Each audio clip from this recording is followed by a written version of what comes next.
പതിറ്റാണ്ടായി വടക്കാഞ്ചേരിയുടെ കന്നഡ വ്യാപാര രംഗത്ത് വിശ്വസ്ത സേവന പാരമ്പര്യമുള്ള ജോൺസൺ കന്നഡ വ്യാപാരം ഇപ്പോൾ ആധുനിക രീതിയിൽ നവീകരിച്ച ഷോറൂമിൽ തിങ്കൾ വെള്ളി ദിവസങ്ങളിൽ രാവിലെ 10 മണി മുതൽ ഉച്ചയ്ക്ക് 1 മണി വരെ കണ്ണ് ഡോക്ടറുടെ പരിശോധന, ഡ്രൈവിംഗ് ലൈസൻസിനായുള്ള സർട്ടിഫിക്കറ്റുകൾ, വിദ്യാർത്ഥികൾക്ക് ആവശ്യമായ ആന്റി ഗ്ലെയർ ബ്ലൂ കട്ട് ലെൻസുകൾ കുറഞ്ഞ വിലയിൽ, ദിവസവും രാവിലെ 9 മണി മുതൽ രാത്രി 8 മണി വരെ ക്വാളിഫൈഡ് ഒപ്റ്റോമെട്രിസ്റ്റിന്റെ സേവനം, എല്ലാവിധ ബ്രാൻഡഡ് ഫ്രെയിമുകൾ, ലെൻസുകൾ എന്നിവ കുറഞ്ഞ നിരക്കിൽ.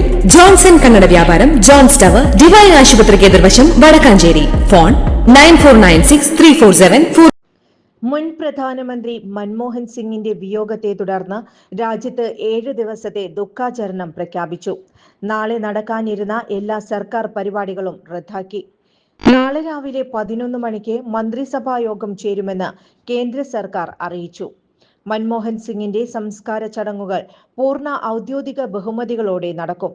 അടുത്ത 7 ദിവസത്തേക്ക് എല്ലാ കോൺഗ്രസ് പരിപാടികളും റദ്ദാക്കിയതായി മുതിർന്ന കോൺഗ്രസ് നേതാവ് KC വേണുഗോപാൽ അറിയിച്ചു. 2025 ജനുവരി 3-ന് പാർട്ടി പരിപാടികൾ പുനരാരംഭിക്കും. പാർട്ടി പതാക പകുതി താഴ്ത്തിക്കെട്ടും.